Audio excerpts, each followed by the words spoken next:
और रामधनी के घर में फंक्शन था, शादी हो रही थी। तो उनकी बुआ की लड़की सीता आती है, और जैसे आती है तो सब खुशी का माहौल रहता है, चहल पहल होता है, करीब बुआ की लड़की मेरी आ गई। और आते ही वो मामी को प्रणाम करते, मामी जी नमस्ते। तो मामी बहुत खुश होती हैं, बोलती है अरे सीता आप आ गई, बहुत अच्छा लगा, हम तो कब से आपका इंतजार कर रहे थे, पलक पावड़े बिछा करके कि कब आओ, कब हमारे घर में चहलकदमी शुरू हो जाए, संगीत का कार्यक्रम शुरू होने वाला ही है, चलो आप नहीं हो तो गाना में डांस कौन करेगा। वे जाती हैं और फिर वो पूछती हैं कि यार गुंजन कहाँ है। तो बोलती है गुंजन भी अपने रूम में बैठी हुई है, थोड़ी उदास है, पता नहीं क्यों। तो वे जाती है तो पूछती है गुंजन क्या हुआ, क्यों उदास हो तुम।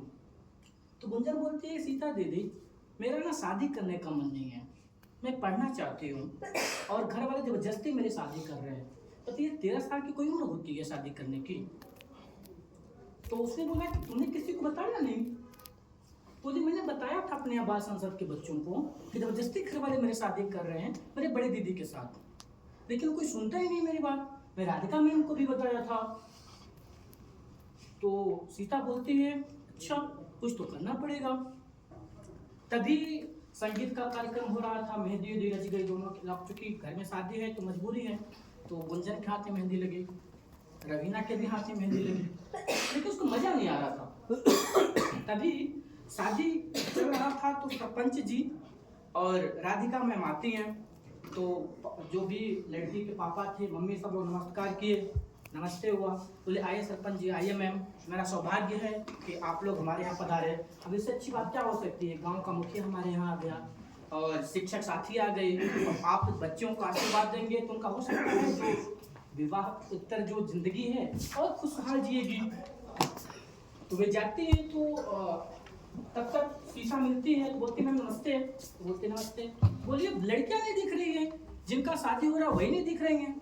तो जाके देखती है गुंजन चुपचाप कमरे जो बैठी थी कुर्सी पर, उसको तो रास आ नहीं रहा था।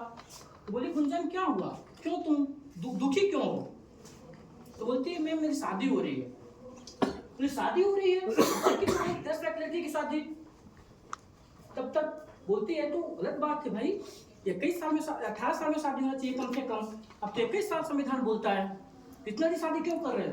तो एक उसकी जो बुआ थी, अरे क्या बात कर रही हो आप, मैं 14 साल में शादी हुई थी, ये तो 13 साल की है, क्या वो एक ही साल का अंतर है।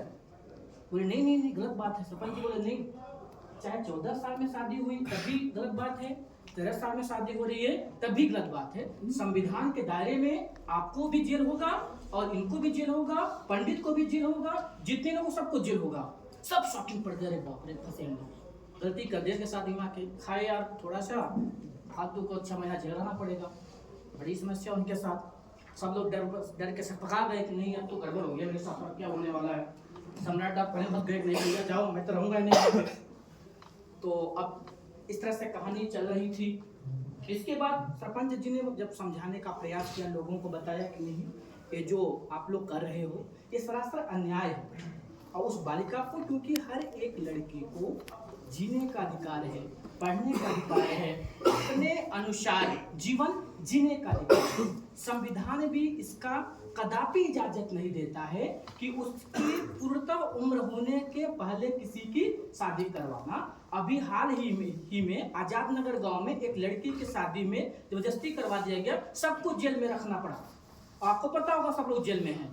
तब तक एक गांव के बुजुर्ग आते हैं, हाँ दादा मुझे याद है, वहाँ सब लोग 3-3 महीने तक जेल में रहा है, फिर छूट के आया हुआ है, और सबने कान पकड़ा कि दोबारा हमारे गांव में ऐसी शादी नहीं होगी।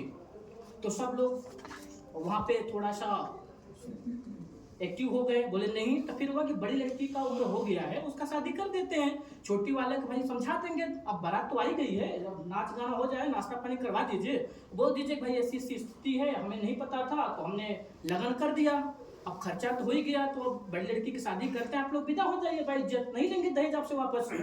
तो फिर उन लोगों ने बात किया और फिर वो चले गए, मतलब जो बारात थी लौट गई। इसके बाद अगले दिन जब गुंजन स्कूल जाती है तो बाल संसद की बैठक बैठी थी, सचिव जी भी आते हैं, मैम भी आती हैं। तो मैम आकर के बोलती है अरे वाह यार बच्चों, तुम लोग बाल संसद की मीटिंग हो रही थी, बोलती है बच्चों तुमने बहुत अच्छा काम किया, गुंजन की जिंदगी को तुम लोगों ने बचा दिया शादी होने से। बोलती है मैम ये तो सही बात है, हमने प्रयास तो किया और इसमें तो सबसे ज़्यादा योगदान तो आपका रहा, सरपंच जी का रहा।